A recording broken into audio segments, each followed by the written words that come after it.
Assalamualaikum warahmatullahi wabarakatuh. Alhamdulillahirrahmanirrahim. Pada kesempatan ini saya akan sedikit sharing, diskusi dengan panjenengan semua tentang Islam.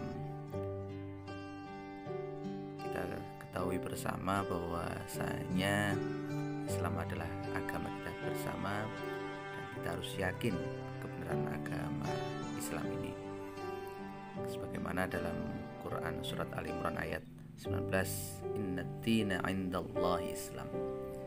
Jadi sesungguhnya agama yang paling benar yang diridhoi Allah adalah Islam. Maka kita harus tetap yakin dan percaya.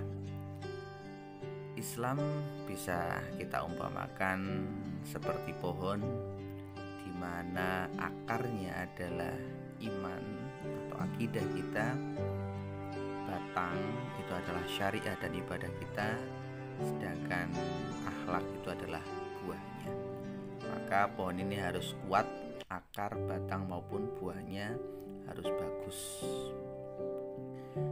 Akar atau akidah, kita ketahui bersama bahwasanya rukun iman itu ada 6, yakni iman kepada Allah, kepada malaikat, kitab, rasul, hari akhir, dan percaya kepada qada dan qadar.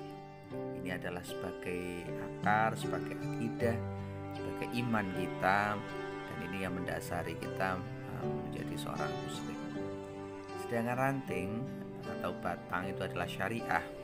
Bagaimana tata cara kita beribadah, tata cara kita bermuamalah, dan seterusnya. Itu semuanya diatur dalam Islam. Ini adalah batangnya. Dan yang terakhir adalah buah. Buah di sini adalah akhlak. Akhlak itu ada akhlak terpuji, ada akhlak tercela. Maka kita sebagai orang dewasa yang sudah balik pasti bisa membedakan mana yang terpuji, mana yang tercela. Jadi Allah itu sudah menganugerahkan kita filter sehingga bisa memisahkan mana yang baik dan mana yang buruk. Salah satu akhlak terpuji yang bisa kita gunakan setiap hari itu adalah sabar dan syukur, sehingga kita bisa sampai pada sebuah kebahagiaan. Sabar itu ketika mendapatkan musibah, dan bersyukur ketika mendapatkan nikmat. Maka kita raihlah kebahagiaan itu. Karena orang yang bahagia itu adalah orang yang tidak selalu memiliki sesuatu yang terbaik dalam hidupnya, tetapi hanya selalu berusaha untuk bersyukur dan menjadikan setiap apapun yang hadir dalam hidupnya menjadi yang terbaik. Ya, jadi merasa sudah cukup dengan apa yang dimiliki. Maka jangan sampai kata orang, lah gimana kabarnya, orangnya lagi fitness, awake fit atine lemes. Jangan sampai. Jadi kita harus bahagia lahir batin. Jangan sampai fitness awake fit atine lemes ya.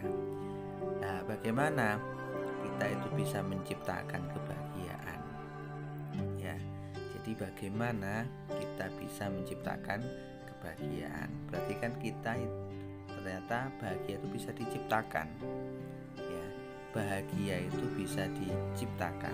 Maka mari kita menciptakan kebahagiaan itu, jangan menunggu dikasih orang lain. Kata orang Jawa, kesuwen. Jadi bahagia itu gratis.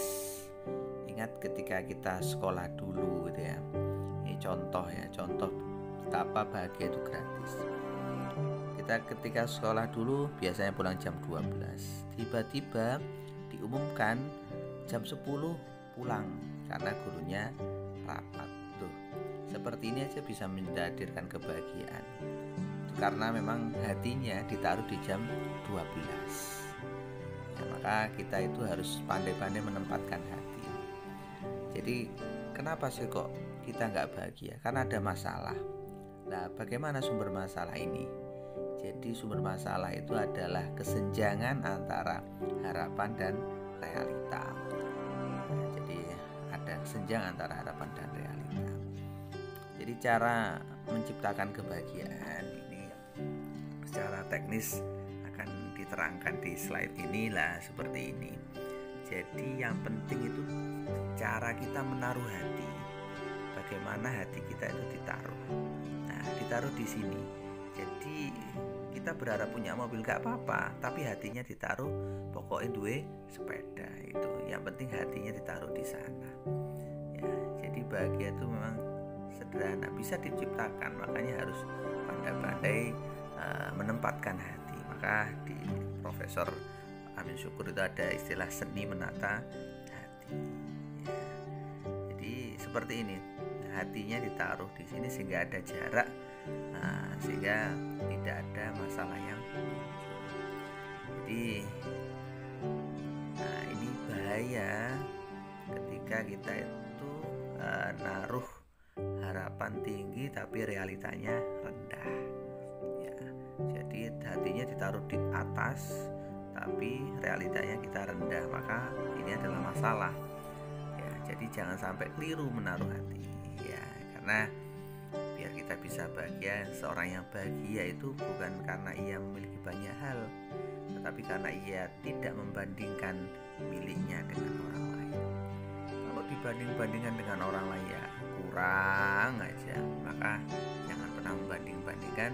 Ya sudah, yang kita miliki adalah yang terbaik. Jadi biar selalu bahagia. Nah, ini tentang akhlak tercela, ini sudah pasti. Kalau akhlak kita tiap hari itu tercela, maka yang muncul adalah sebuah kesengsaraan. Itu sudah pasti. Yang kita lakukan jelek, ya hasilnya juga tidak enak. Itu sudah pasti. Jadi jangan berharap yang kita lakukan jelek terus kita bisa bahagia. Ya nggak mungkin, karena sudah pasti dalam Al-Quran surat Al-Zalzal ayat 7-8, فَمَنْ يَعْمَلْ مِثْقَالَ ذَرَّةٍ خَيْرًا يَرَهُ وَمَنْ يَعْمَلْ مِثْقَالَ ذَرَّةٍ شَرًّا يَرَهُ. Maka kalau berbuat baik ya hasilnya baik, kalau berbuat jelek ya hasilnya jelek, balasannya juga jelek. Maka ya mari kita perbaiki diri kita. Dan apa yang bisa kita lakukan sebagai manusia untuk mencari, untuk meraih kebahagiaan, untuk meraih kesuksesan, yaitu usaha dan doa. Jadi ini ikhtiar, ya harus usaha itu harus kita lakukan dan harus disertai dengan doa.